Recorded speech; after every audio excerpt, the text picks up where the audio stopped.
Viewers welcome back in program जी doctor साहब राजसी इशू तो बाद ਆਪਾਂ ਚੱਲਦੇ ਹਾਂ ਗੁਰਬਾਣੀ ਵਿਚਾਰ ਦੇ ਤੁਹਾਡੇ ਜਿਹੜੇ ਵਿਚਾਰ ਤੁਸੀਂ ਸਾਡੇ ਦਰਸ਼ਕਾਂ ਨਾਲ ਸਾਂਝੇ ਕਰਦੇ ਹੋ ਉਤੇ ਜੀ ਡਾਕਟਰ ਸਾਹਿਬ ਕੀ ਕਹਿਣਾ ਚਾਹੋਗੇ।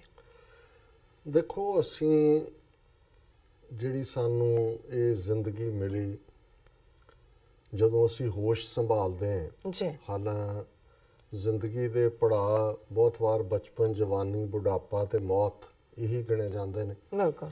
और इस कोई शक नहीं कि बचपना अल्लड़पना हुंदा है और बहुत वार असीं बचपन नूं याद करते हैं उहदे नाल ही नॉस्टैल्जिया भी जुड़िया हुंदा है। फिर जदों तक असीं बचपन दी दहलीज तो जवानी दे विच पैर रखते हैं तो फिर तुहाडे विचलियां हारमोनल चेंजिस तुहाडे विचला आला दाला समाज ਤੁਹਾਨੂੰ ਹੋਰ ਪਾਸੇ ਜਿਹਦੇ 'ਚ ਤੁਹਾਡੀ ਪੜ੍ਹਾਈ ਦਾ ਵੀ ਹਿੱਸਾ ਹੁੰਦਾ ਹੈ ਕਿ ਤੁਸੀਂ ਤੁਰਨਾ ਹੈ ਔਰ ਬਾਕੀ ਜਿਹੜੀਆਂ ਨੇ ਦੁਨੀਆ ਦੀ ਜਿਹਨੂੰ ਹਵਾ ਲੱਗਣਾ ਕਹਿੰਦੇ ਨੇ ਉਹ ਵੀ ਦੌਰਾ ਸ਼ੁਰੂ ਹੋ ਜਾਂਦਾ ਹੈ। ਉਸ ਤੋਂ ਬਾਅਦ ਅਸੀਂ ਦੇਖਦੇ ਹਾਂ ਵੀ ਜੀਵਨ ਦੇ ਵਿੱਚ ਗ੍ਰਸਤ ਦੀ ਲਾਈਫ ਉਹ ਤਾਂ ਹੁਣ ਇੱਥੋਂ ਦੀ ਜਨਰੇਸ਼ਨ ਤਾਂ ਵਿਆਹ ਵੀ ਨਹੀਂ ਕਰਵਾਉਂਦੇ ਉਹਨਾਂ ਤਾਂ ਹੁੰਦਾ ਜੀ ਅਸੀਂ ਆਪਣਾ ਸਿੰਗਲ ਬਹੁਤ ਖੁਸ਼ ਹੈ।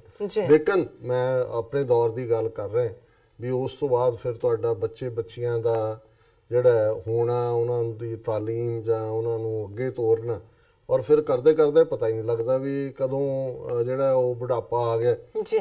ਔਰ ਇਸ ਸਾਰੇ ਚੋਂ ਫਿਰ ਹਾਲਤ ਇਹ ਹੋ ਜਾਂਦੀ ਹੈ ਕਿ ਬਾਬਾ ਫਰੀਦ ਜਿਨ੍ਹਾਂ ਦਾ ਇਹ ਸ਼ਲੋਕ ਹੈ ਬਾਬਾ ਫਰੀਦ ਗੰਜ ਸ਼ੱਕਰ ਗੁਰੂ ਗ੍ਰੰਥ ਸਾਹਿਬ ਕਿ ਫਰੀਦਾ ਇਨੀ ਨਿੱਕੀ ਜੰਗੀ ਹੈ ਥਲ ਡੂਗਰ ਭਵਿਓ ਅੱਜ ਫਰੀਦਾ ਕੂਜੜਾ ਸਹਿ ਕੋਹਾਂ ਥੀਓ ਜੀ। ਬਾਬਾ ਫਰੀਦ ਕਹਿੰਦੇ ਨੇ ਕਿ ਇਹਨਾਂ ਛੋਟੀਆਂ ਲੱਤਾਂ ਦੇ ਨਾਲ ਮੈਂ ਕਿੰਨੀ ਧਰਤੀ ਗਾਈ ਥਲ ਤੇ ਡੂਗਰ ਪਹਾੜ ਨੂੰ ਕਹਿੰਦੇ ਨੇ ਇਸ ਦੇ ਜਿਹੜੇ ਪਹਾੜਾਂ 'ਚ ਰਹਿਣ ਵਾਲਿਆਂ ਨੂੰ ਡੋਗਰੇ ਕਿਹਾ ਜਾਂਦਾ ਡੂਗਰ ਤੋਂ ਹੈ। ਡੂਗਰ ਪੁਰਾਣੀ ਪੰਜਾਬੀ ਦੇ ਵਿੱਚ ਪਾਕਪਟਨ ਮੁਲਤਾਨ ਦੀ ਔਰ ਇਧਰਲੀ ਵੀ ਪਹਾੜ ਲਈ ਬਾਬਾ ਫਰੀਦ ਕਹਿੰਦੇ ਨੇ ਫਰੀਦਾ ਇਨੀ ਨਿੱਕੀ ਜੰਗੀ ਹੈ ਜੰਗ ਲੱਤ ਨੂੰ ਕਹਿੰਦੇ ਵੀ ਇਹਨਾਂ ਨਿੱਕੀਆਂ ਲੱਤਾਂ ਨਾਲ ਥਲ ਡੂਗਰ ਭਵਿਓ ਮੈਂ ਕਿੰਨੀਆਂ ਜ਼ਮੀਨਾਂ ਜਿਹੜੀਆਂ ਨੇ ਥਲ ਗਾਏ ਨੇ ਕਿੰਨੇ ਪਹਾੜ ਗਾਏ ਨੇ ਅੱਜ ਫਰੀਦਾ ਕੁਜੜਾ ਸਹਿ ਕੋਹਾਂ ਥਿਓ ਸਾਹਮਣੇ ਕੁੱਜਾ ਪਿਆ ਕਮਰੇ ਦੇ ਦੂਜੇ ਕੋਨੇ ਤੇ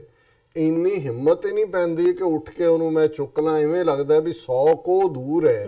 ਇਹ ਅਲਟੀਮੇਟਲੀ ਹਕੀਕਤ ਹੈ ਜ਼ਿੰਦਗੀ ਔਰ ਜਿਹੜੇ ਰੂਹਾਨੀ ਪੁਰਖ ਨੇ ਜਾਂ ਜਿਹੜੇ ਵੀ ਮਜ਼ਹਬੀ ਪੈਗੰਬਰ ਨੇ ਉਹਨਾਂ ਨੇ ਸਮਝਾਉਣ ਦੀ ਤਾਂ ਇਹੀ ਕੋਸ਼ਿਸ਼ ਕੀਤੀ ਨਾ ਕਿ ਵੀ ਆਪਣੇ ਮਰਕਜ਼ ਦੇ ਨਾਲ ਜੁੜੋ ਔਰ ਅਲਾਮਾ ਇਕਬਾਲ ਦਾ ਵੀ ਇਸ ਦੇ ਉੱਤੇ ਹੀ ਉਹੀ ਹੈ ਕਿ ਭਾਈ ਜਿਹੜੀ ਉਹ ਕੌਮਾਂ ਮਰ ਜਾਂਦੀਆਂ ਨੇ ਜਿਹੜੀਆਂ ਮਰਕਜ਼ ਤੋਂ ਟੁੱਟਦੀਆਂ ਨੇ ਹੁਣ ਮਰਕਜ਼ ਕੀ ਹੈ ਸੈਂਟਰ ਹੈ ਜ਼ਿੰਦਗੀ ਉਵੇਂ ਹੀ ਚੱਲੇਗੀ ਬਚਪਨ ਜਵਾਨੀ ਬੁਢਾਪਾ ਵੀ ਆਏਗਾ ਦੁੱਖ ਸੁੱਖ ਵੀ ਉਵੇਂ ਹੀ ਆਣਗੇ ਪਰ ਮਰਕਜ਼ ਕੀ ਹੈ ਇਹ ਪਛਾਣਨਾ ਕਿ ਅਸੀਂ ਰੱਬ ਦਾ ਜੁਜ਼ ਹੈ ਸਾਡੇ 'ਚ ਰੱਬ ਨੇ ਸਾਨੂੰ ਪੈਦਾ ਕੀਤਾ ਤੇ ਅਲਟੀਮੇਟ ਟਰੂਥ ਰੱਬ ਹੈ। ਜਦੋਂ ਗੁਰਬਾਣੀ ਬਾਰ-ਬਾਰ ਯਾਦ ਕਰਵਾਉਂਦੀ ਹੈ ਕਿ ਮਨ ਤੂੰ ਜੋਤ ਸਰੂਪ ਹੈ ਆਪਣਾ ਮੂਲ ਪਛਾਣ ਹੁਣ ਮੂਲ ਕੀ ਹੈ ਜੜ ਰੱਬ ਹੈ ਤੇ ਜੇ ਅਸੀਂ ਮਰਕਜ਼ ਨਾਲ ਜੁੜਦੇ ਹਾਂ ਕੰਮ ਉਹੀ ਕਰਨੇ ਹੁੰਦੇ ਨੇ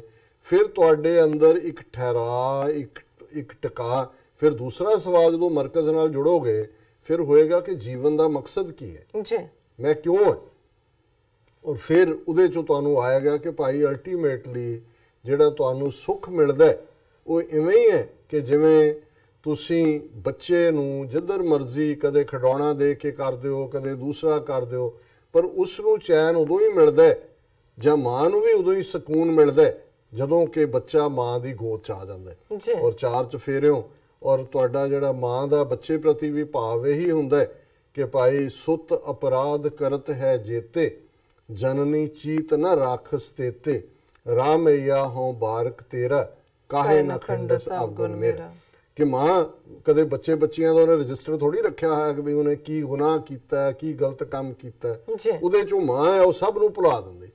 इसी तरह रब जिहड़ा वो बख्शिंदा है वो मां वांग है मां रब नहीं बनाई है और रब भी उवें ही बख्शिंदा है। तो जदों असीं मरकज़ दे नाल जुड़दे तो फिर दूसरा सवाल होएगा कि भाई जीवन का मनोरथ तो सच विहाजण सच का वपार करना है सच दे नाल जुड़ना है सच की कमाई करनी है तो फिर जो तुसीं सच वाल तुरदे हो ਤੇ ਜਿਵੇਂ ਸਾਡੇ ਪਿਤਾ ਜੀ ਕਹਿੰਦੇ ਸੀ ਵੀ ਚੋਰਾਂ ਲਈ ਚੋਰ ਬੜੇ ਨੇ, ਸਾਧਾਂ ਲਈ ਸਾਧ ਬੜੇ ਨੇ, ਕਿ ਵੀ ਜੇ ਤੁਸੀਂ ਜਿਸ ਰਸਤੇ ਤੇ ਤੁਰਦੇ ਹੋ ਤੁਹਾਨੂੰ ਉਸੇ ਰਾਹ ਵਾਲੇ ਹੀ ਮਿਲ ਜਾਂਦੇ ਨੇ, ਤੇ ਤੁਹਾਨੂੰ ਸੰਗਤ ਵੀ ਉਹੀ ਚੰਗੀ ਲੱਗਦੀ ਹੈ।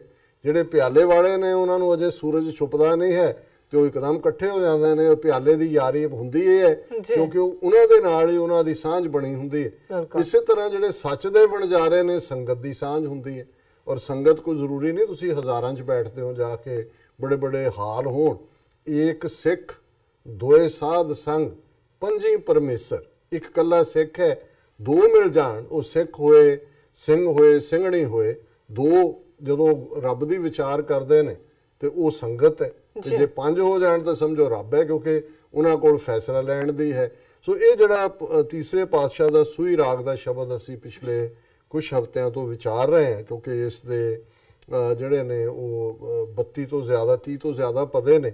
ਅੱਜ ਅਸੀਂ 24 ਪਦੇ ਤੋਂ 29 ਪਦੇ ਤੱਕ ਵਿਚਾਰ ਦੇ ਲਈ ਚੁਣੇ ਨੇ।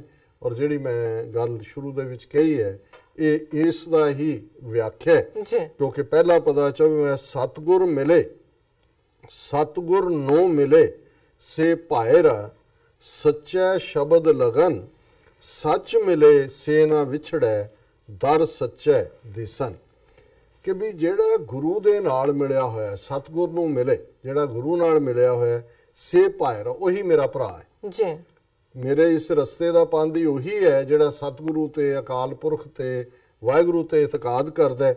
ਸੱਚਾ ਸ਼ਬਦ ਲਗਨ, ਕਿਉਂਕਿ ਮੇਰਾ ਭਰਾ ਇਸ ਲਈ ਹੈ ਕਿ ਉਹ ਸੱਚੇ ਸ਼ਬਦ ਦੇ ਨਾਲ ਜੁੜਿਆ ਹੋਇਆ ਹੈ। ਸੱਚ ਮਿਲੇ ਸੇ ਨਾ ਵਿਛੜੇ, ਤੇ ਜਿਹਨੇ ਇੱਕ ਵਾਰ ਸੱਚ ਦਾ ਪੱਲਾ ਫੜ ਲਿਆ ਉਹ ਫਿਰ ਉਸ ਰੱਬ ਨਾਲੋਂ ਵਿਛੋੜਾ ਨਹੀਂ ਪਾਉਂਦਾ।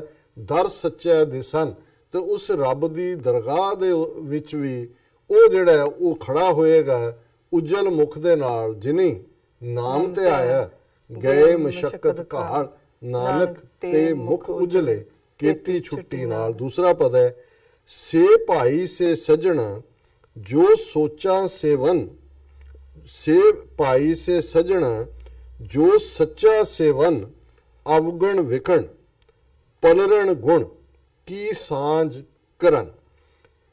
ਗੁਰੂ ਸਾਹਿਬ ਫਰਮਾਉਂਦੇ ਨੇ ਕਿ ਭਾਈ ਉਹੀ ਮੇਰਾ ਭਰਾ ਹੈ, ਸੱਜਣ ਕਹਿੰਦੇ ਨੇ ਦੋਸਤ ਨੂੰ, ਉਹੀ ਮੇਰਾ ਦੋਸਤ ਹੈ ਜੋ ਸੱਚਾ ਸੇਵਨ, ਜਿਹੜੇ ਕਿ ਸੱਚੇ ਵਾਹਿਗੁਰੂ ਦੀ ਸੇਵਾ ਦੇ ਵਿੱਚ ਲੱਗੇ ਹੋਏ ਨੇ। ਅਵਗਣ ਵਿਕਣ, ਉਹਨਾਂ ਦੇ ਅਵਗੁਣ ਫਿਰ ਵਿਕ ਜਾਂਦੇ ਨੇ, ਖਤਮ ਹੋ ਜਾਂਦੇ ਨੇ। ਅਵਗੁਣ ਵਿਕਣ ਪਲਰਣ ਗੁਣ, ਗੁਣ ਉਹਨਾਂ ਦੇ ਪ੍ਰਫੁੱਲਤ ਹੁੰਦੇ ਨੇ, ਉਹਨਾਂ ਦੇ ਗੁਣ ਜਿਹੜੇ ਨੇ ਉਹ ਹੋਰ ਵੀ ਵੱਧਦੇ ਨੇ। ਔਰ ਇਹੀ ਉਹਨਾਂ ਦੀ ਸਾਂਝ ਵੀ ਇੱਕ ਦੂਜੇ ਨਾਲ ਗੁਣਾਂ ਦੀ ਹੁੰਦੀ ਹੈ। ਅਵਗੁਣ ਉਹਨਾਂ ਤੋਂ ਜਿਹੜੇ ਨੇ ਉਹ ਦੌੜ ਜਾਂਦੇ ਨੇ। ਔਰ ਅਗਲਾ ਪਦ ਹੈ ਗੁਣ ਕੀ ਸਾਂਝ ਸੁਖ ਉਪਜੈ, ਗੁਣ ਕੀ ਸਾਂਝ ਸੁਖ ਉਪਜੈ, ਸੱਚੀ ਭਗਤ ਕਰੇਨ, ਸੱਚ ਵਣਜੈ ਗੁਰ ਸ਼ਬਦ ਸਿਉ, ਲਾਹਾ ਨਾਮ ਲੈ। ਕਿ ਗੁਰੂ ਗੁਣਾਂ ਦੀ ਸਾਂਝ ਦੇ ਨਾਲ ਜਦੋਂ ਉਹ ਗੁਣਾਂ ਦੀ ਸਾਂਝ ਪਾਉਂਦੇ ਨੇ, ਸੁਖ ਪੈਦਾ ਹੁੰਦਾ, ਉਹ ਸੱਚੀ ਭਗਤੀ ਕਰਦੇ ਨੇ, ਸੱਚ ਦਾ ਹੀ ਵਪਾਰ ਕਰਦੇ ਨੇ ਗੁਰੂ ਸ਼ਬਦ ਨਾਲ ਜੁੜ ਕੇ। ਲਾਹਾ ਨਾਮ ਲੈਣ, ਉਹ ਨਾਮ ਜਪ ਕੇ ਲਾਹਾ ਲੈਂਦੇ ਨੇ। ਔਰ ਸੋਇਨਾ ਰੂਪਾ ਪਾਪ ਕਰ ਕਰ ਸੰਚੀਐ, ਚਲੇ ਨਾ ਚਲਦਿਆਂ ਨਾਲ, ਵਿਣ ਨਾਵੇਂ ਨਾਲ ਨਾ ਚਲਸੀ, ਸਭ ਮੁੱਠੀ ਜਮਕਾਲ। ਸੋਇਨਾ ਕਹਿੰਦੇ ਨੇ ਸੋਨੇ ਨੂੰ, ਰੂਪਾ ਕਹਿੰਦੇ ਨੇ ਚਾਂਦੀ ਨੂੰ ਜੀ। ਰੁਪਈਆ ਇੱਥੋਂ ਹੀ ਆਇਆ ਕਿਉਂਕਿ ਪਹਿਲਾਂ ਰੁਪਈਆ ਹੀ ਚਾਂਦੀ ਦੇ ਹੁੰਦੇ ਸੀ ਤੇ ਚਾਂਦੀ ਲਈ ਲਫ਼ਜ਼ ਰੁਪਏ, ਔਰ ਇਸ ਲਈ ਰੁਪਏ ਤੋਂ ਰੁਪਈਆ। ਹੁਣ ਤਾਂ ਚਾਂਦੀ ਦਾ ਨਹੀਂ, ਹੁਣ ਤਾਂ ਉਹ ਗੰਜੇ ਗਾਂਧੀ ਦੀ ਫੋਟੋ ਹੁੰਦੀ ਹੈ ਉੱਤੇ, ਇੱਥੇ ਇਹਨਾਂ ਵਾਲਿਆਂ ਦੀ ਹੁੰਦੀ ਹੈ ਡਾਲਰਾਂ ਤੇ। ਸੋਨਾ ਰੂਪਾ ਪਾਪ ਕਰ ਕਰ ਸੰਚੀਏ। ਗੁਰੂ ਸਾਹਿਬ ਕਹਿੰਦੇ ਨੇ ਕਿ ਇਹ ਸੋਨਾ ਚਾਂਦੀ ਡਾਲਰ ਅਸੀਂ ਪਾਪ ਕਰ ਕਰਕੇ ਆਪਣੀ ਕੌਨਸ਼ੀਅਸ ਨੂੰ ਮਾਰ ਕੇ ਉਹ ਸੰਚੀਏ ਇਕੱਠੇ ਕਰਦੇ ਹਾਂ। ਚਲੇ ਨਾ ਚਲਦਿਆਂ ਨਾਲ, ਇਹਨਾਂ ਨੇ ਨਾਲ ਤਾਂ ਨਹੀਂ ਜਾਣਾ ਹੈ, ਇਹਨਾਂ ਚੋਂ ਸਭ ਕੁਝ ਇੱਥੇ ਹੀ ਰਹਿ ਜਾਣਾ। ਵਿਣ ਨਾਵੇਂ ਨਾਲ ਨਾ ਚਲਸੀ, ਸਭ ਮੁੱਠੀ ਜਮਕਾਲ। ਜਦੋਂ ਮੌਤ ਆਈ ਉਹਨੇ ਸਭ ਕੁਝ ਲੁੱਟ ਲੈਣਾ, ਉਹ ਤਾਂ ਇੱਥੇ ਰਹਿ ਜਾਣਾ, ਲੈ ਜਾਣਾ ਬਾਕੀਆਂ ਨੇ ਜਿਹੜੇ ਟੱਬਰ ਵਾਲੇ ਨੇ। ਉਹ ਦੇਖਦੇ ਨੇ ਵੀ ਕੀ ਛੱਡ ਕੇ ਗਿਆ ਬੁੱਢਾ। ਔਰ ਇਹ ਜਿਹੜਾ ਵਿਣ ਨਾਲ ਜਿਹੜਾ ਤੁਹਾਡੇ ਨਾਮ ਜਾਣੇ, ਮਨ ਕਾ ਤੋਸਾ ਹਰ ਨਾਮ ਹੈ, ਹਿਰਦੈ ਰੱਖੋ ਸਮਾਲ, ਇਹੋ ਖਰਚ ਅਕੁੱਟ ਹੈ, ਅਖੁੱਟ ਹੈ ਗੁਰਮੁਖ ਨਿਭੈ ਨਾਲ। ਤੋਸਾ ਹੁੰਦਾ ਰਸਤੇ ਦਾ ਖਰਚਾ, ਕਿ ਭਾਈ ਜਦੋਂ ਇਹ ਜਰਨੀ ਕਰਨੀ ਹੈ ਰੂਹ ਨੇ ਤੇ ਰਸਤੇ ਦਾ ਜਿਹੜਾ ਉਹ ਖਰਚਾ ਭਾੜਾ ਕੀ ਰੱਖਿਆ ਕੋਲ। ਮਨ ਕਾ ਤੋਸਾ ਹਰ ਨਾਮ ਹੈ। ਗੁਰੂ ਸਾਹਿਬ ਫਰਮਾਉਂਦੇ ਨੇ ਕਿ ਭਾਈ ਇਹ ਖਰਚਾ ਪੱਠਾ ਜਿਹੜਾ ਹੈ ਇਹ ਰੱਬ ਦਾ ਨਾਂ ਹੀ ਹੈ। ਹਿਰਦਾ ਰੱਖੋ ਸਮਾਰ, ਇਹਨੂੰ ਦਿਲ ਦੇ ਵਿੱਚ ਸੰਭਾਲ ਕੇ ਰੱਖੋ। ਇਹੋ ਖਰਚ ਅਖੁੱਟ ਹੈ ਗੁਰਮੁਖ ਨਿਭ ਹੈ ਨਾਲ, ਕਿ ਇਹ ਜਿਹੜਾ ਖਰਚਾ ਹੈ ਨਾ ਮੁੱਕਣ ਵਾਲਾ ਹੈ, ਇਹ ਮੁੱਕਦਾ ਨਹੀਂ ਹੈ। ਗੁਰਮੁਖ ਇਸ ਦੇ ਨਾਲ ਹੀ ਪ੍ਰੀਤ ਰੱਖਦਾ ਹੈ ਤੇ ਇਹ ਵੀ ਫਿਰ ਗੁਰਮੁਖ ਦੇ ਨਾਲ ਨਿਭਦਾ ਹੈ। ਤੇ ਅਖੀਰਲਾ ਪਦ ਹੈ, ਇਹ ਮਨ ਮੂਲੋਂ ਭੁੱਲਿਆ ਜਾਸੈ ਪਤ ਗਵਾਏ, ਇਹੋ ਜਗਤ ਮੋਹਿ ਦੂਜੈ ਵਿਆਪਿਆ, ਗੁਰਮਤੀ ਸੱਚ ਧਿਆਏ। ਇਹ ਮਨ ਮੂਲੋਂ ਭੁੱਲਿਆ, ਕਿ ਹੇ ਮੇਰੇ ਮਨ, ਜੇ ਤੂੰ ਮੂਲ ਨਾਲੋਂ, ਆਪਣਾ ਮੂਲ ਪਛਾਣ, ਆਪਣੀ ਜੜ ਨਾਲੋਂ ਟੁੱਟ ਗਿਆ, ਮੂਲ ਨਾਲੋਂ ਭੁੱਲ ਗਿਆ, ਜਾਸੈ ਪਤ ਗਵਾਏ, ਫਿਰ ਬੇਪਤ ਹੋ ਕੇ ਰੱਬ ਦੀ ਦਰਗਾਹ 'ਚ ਜਾਏਗਾ।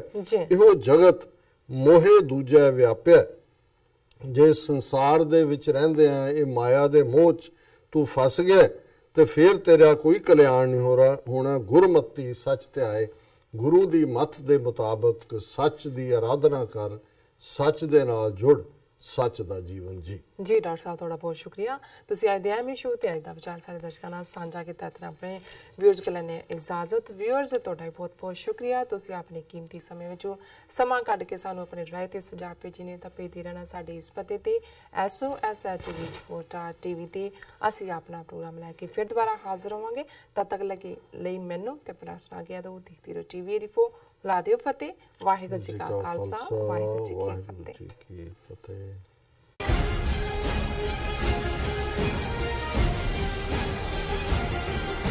ਕੀ ਤੁਸੀਂ ਆਪਣੇ ਟੈਕਸਿਸ ਨੂੰ ਲੈ ਕੇ ਚਿੰਤਤ ਹੋ? ਤੁਸੀਂ ਆਪਣੀ ਕਮਾਈ ਲਈ ਮਿਹਨਤ ਕਰਦੇ ਹੋ, ਭਾਵੇਂ